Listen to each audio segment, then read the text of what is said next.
Fast, one of the biggest Guild Wars 2 websites that is used in order to see how much gold you can make from different activities, different strikes, different craftings, different raids, different meta world bosses, is getting a paywall. Is this really that big of a deal? Is this completely gonna kill this website? Let's talk about it. Subscribe to the channel for more content like this. Go to my Ko-Fi if you want to support me. Let's get into it. So you guys know this website, you've seen it before. I use it on my videos all the time, and it's very, very useful. You can tell how much different activities you can make gold off, what you can plan out. Hey, I'm gonna do this activity today, this other activity next week, and I'm gonna plan out how much I'm gonna spend my gold in, and I'm gonna make it so, it is essentially used to min-max how much gold you can get from the game and how much you want to spend. In a lot of ways, it's very, very useful, even though sometimes it's a bit misleading because some of these numbers are kind of inflated, or maybe not inflated, but the gold that you're making is most likely not going to be the same one that they're talking about here. For example, and if you go to Eternal Ice Shards conversion, you can see that Branded Mass is actually better profit per shard than anything else, and that's because you can craft certain items that nobody really buys with this, and this is obviously inflated in most of the metas or reward tracks that you can actually get this currency for, right? So I have some issues with it, but overall it's a very good website.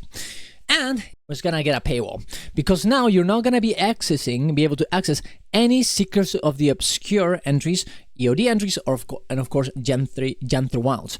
You can see this in these post that the leader has gotten in here. Hi everyone, I'm here with an update coming off the back of my last message you saw posted on the website concerning the cost of this project and how sustainable keeping it up is financially. The situation has been less manageable since last time, so I would like to announce a change in how data and website will be presented. Most of its content will be available for free, as was always the case. Data and information about content related to End of Dragons, Secrets of the Obscure, and Gen 3 Wilds expansion will become accessible to Patreon supporters. Without this change, I simply do not have the means to keep this project going. Huge thanks for understanding, Cornix. Now, what the Patreon actually offers is here, and for $3 a month, you're going to be able to get End of Dragons and Secrets of the Obscure access, and if you want $5, you're going to be able to get Gen 3 Wilds expansion, which is the new one, right? And this, honestly, it can make sense. Maybe the website takes too much to run, too much money to run. Maybe it takes a lot of time for them to actually update this. I've been really trying to figure out how much money this actually costs. I talked to some people about this kind of websites and how much they usually cost.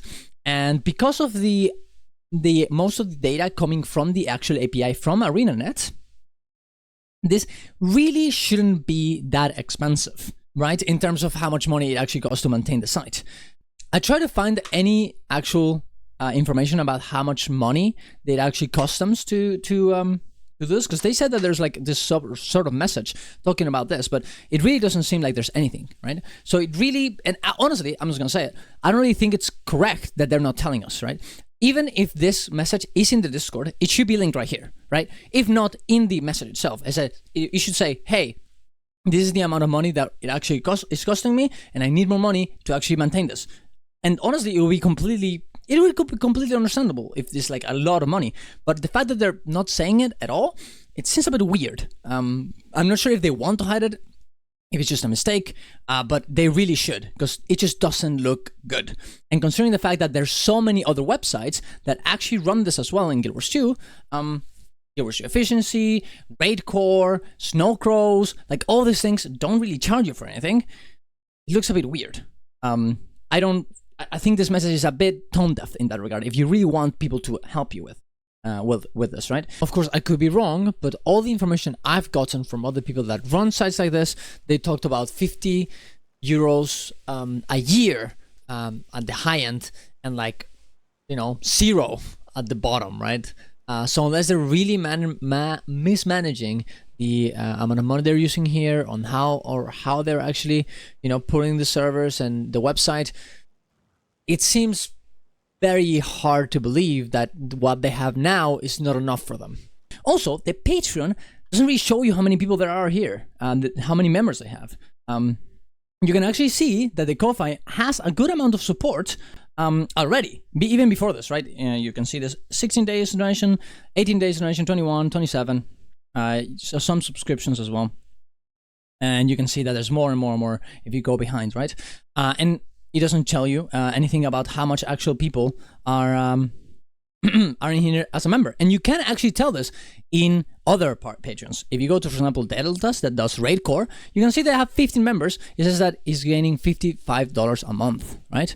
And they're not locking anything as well, right? So like, I'm not saying they're doing this on purpose. Maybe this is a mistake. I didn't think about it. But you have to be careful when you ask for people for money and you're locking something behind a paywall. Otherwise, people are not gonna like this and they're not gonna give you your money. Your relationship with your public, with your clients, in this case, because you're transforming it into clients, you know, before they were just fans, it's important. Otherwise, people are not gonna trust you anymore, right? Putting this as is a part of like maintaining the website and it's like unsustainable without giving us any of the numbers is a bit misleading, and I think it's a bit of a problem, right? They have another comment as well in their Discord. Most of the website content may remain free. The subscription is only for the EOD, Soda, and Yanter Wilds expansions. The subscription not only will carry out the cost of running the site, but will also compensate for the thousands of hours of work I had and will still put into this project until Guild Wars 3 is released. Now, I think this is the important part, right? I think they just want to be paid for the amount of work that they put on beforehand, which is completely fair. But in that case, you should be putting that in the comment, in the actual first announcement, not making it look like you can't run it anymore, right? Now, you could say, hey, I don't have enough time to actually continue doing this amount of effort that I had before in here right now afterwards, and that's completely fair, but you have to say that, okay? There are some people talking about in the Discord about making this open source, and of course he responds, but yes, keep telling yourself that this project can just go open source since it's just a one-time thing. Thank you for your understanding. Also, appreciate thinking about it. I barely have time to post updates on what I'm doing every week, months, and years. So people can finally appreciate it? ? I really think this comment is a bit tone deaf. Okay, you have to be careful with this, how these things are perceived. Okay, this seems a little bit entitled when you look at this, right? And I'm sure he has put a lot of effort. And honestly, you should 100% show everyone your week, monthly, year process, of course, so they can get inspired into giving you money for something that you're doing, of course. But you have to do that. Okay, you just can't just talk like this, like, oh well, I'm gonna make the announcement, and then it's just no. I don't think there's a reason why people are kind of mad about this, right? Because this is not the way to communicate this. And it kind of sucks because the website is great and it's helped a lot of people, and I don't want it to die. I wanted everyone to use it. There's also been a lot of problems in other games where, add-ons, for example, in World of Warcraft have become subscription-based, or, you end up buying stuff as well. It's been insane amount of of drama because of this, and even Blizzard has sometimes have to actually go in and stop them from doing this kind of stuff because it's against US. Now, I'm not really sure if it actually is against US to Arenanet standards. I do know that there's certain things that you could maybe say. For example, you can say, this is from the TOS, right? Can fan projects be monetized or used for other commercial sources? No, fan projects cannot be used for non-commercial use only. Can fan projects be monetized or used for commercial purposes? No, fan projects must be for non-commercial uses only. You cannot sell or receive any kind of financial benefit for your fan project without a separate written and signed agreement with us. These are the only 3 limited exceptions under this policy. And then you have the additional API terms. You're not permitted to modify the API, reverse engineer, decompile, decipher, translate, disassemble, or otherwise attempt to access source code of the APIs.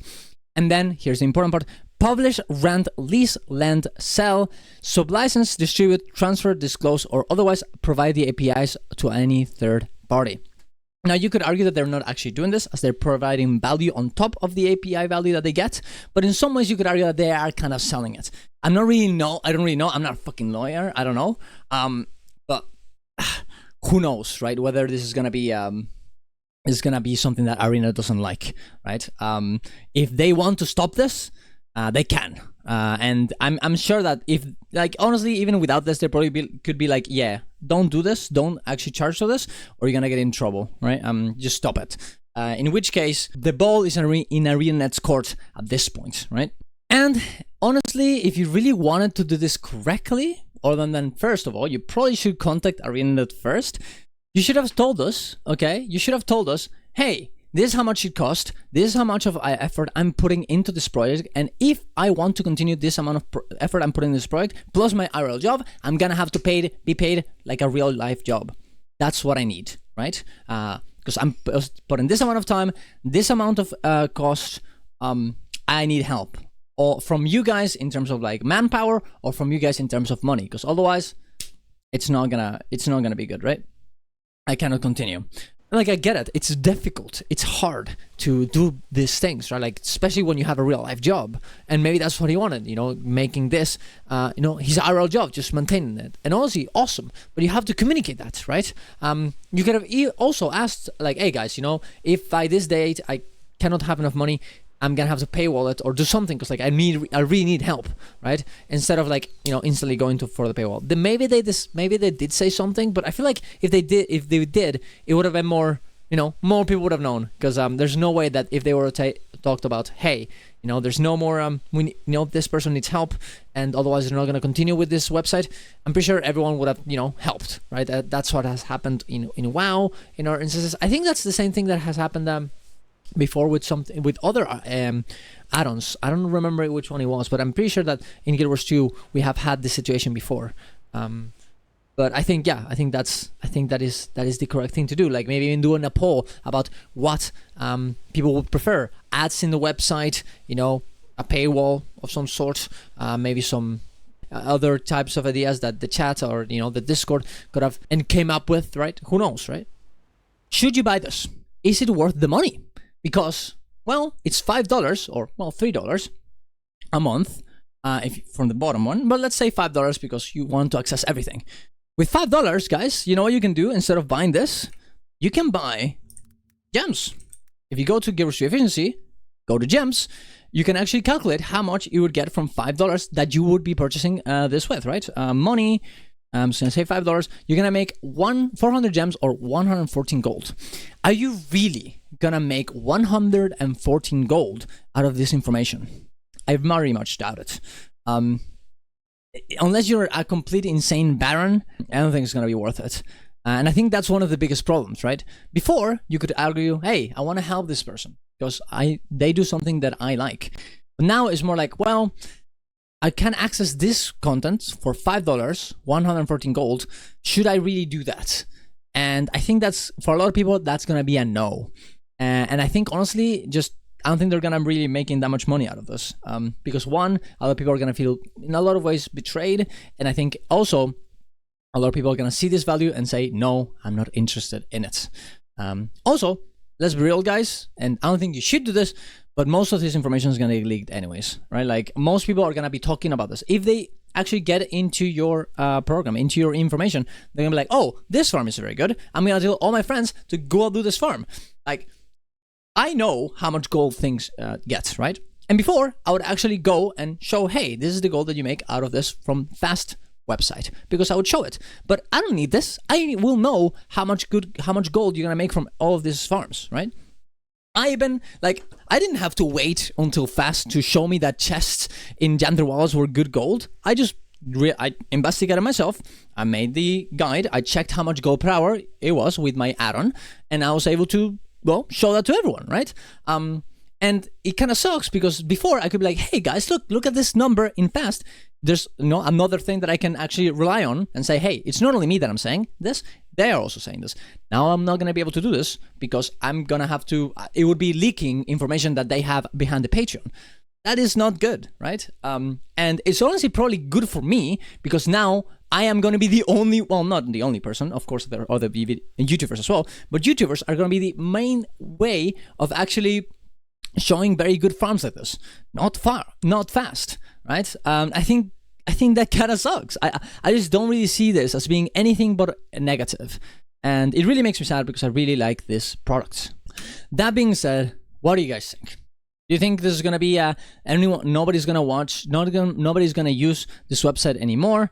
Do you think, are you mad at them? Are you not mad at them? Personally, I don't really care. Even if they I don't think they're really being malicious here. I just don't think they really thought about it. They might have actually felt very bad that maybe they were not getting enough money for all the effort they're doing, and they're feeling kind of burnt out, which is completely understandable. And it kind of makes me sad that this is the way that turned out, because I would have much rather, being like, hey, go support them. But like, well, yeah, with this, I can't really say that. When there's more information, at least. It just kind of overall makes me sad. I don't think they're a bad person at all. I don't think this is like out of maliciousness. Worst case scenario, they're actually paying a lot of money, and maybe the reason why they are is because they don't really know how to, actually handle this kind of websites, and they're paying way more than they should. That's completely possible as well. And overall, I just wish it would have been a bit less messier than this. But what are you gonna do? This is what the situation is, and if I were to give him a little bit of advice, I would just, try and get all the information for everyone. So everyone can make the decision. Like, I'm sure a lot of people really want to help, but, making it this way, I don't think it's good. But tell me what you guys think. Tell me if you think I'm wrong about anything. Tell me if you think I'm right about anything. Tell me if there's anything I took there and I said that was incorrect. And of course, go into the comments and check if there's anything that new is happening. If I have to retract any statement, I will in the comments, of course, as well. Who knows, may end up being a video as well. But yeah, there you go. Subscribe to the channel for more content like this. And see you guys around. Love you all. Bye-bye. Again, it could be that what they're talking about maintenance is mostly about the effort they put in to put new things or update the old things that sometimes get broken because of new patches. But if that is the case, you need to talk about that. You need to express that. Otherwise, it just sounds like it's literal only monetary value, not actual amounts of effort. That also, I'm sure that they get helped on with other people in the community as well. Although I'm guessing the parts of the putting them in the website is obviously manual from Cornex, of course.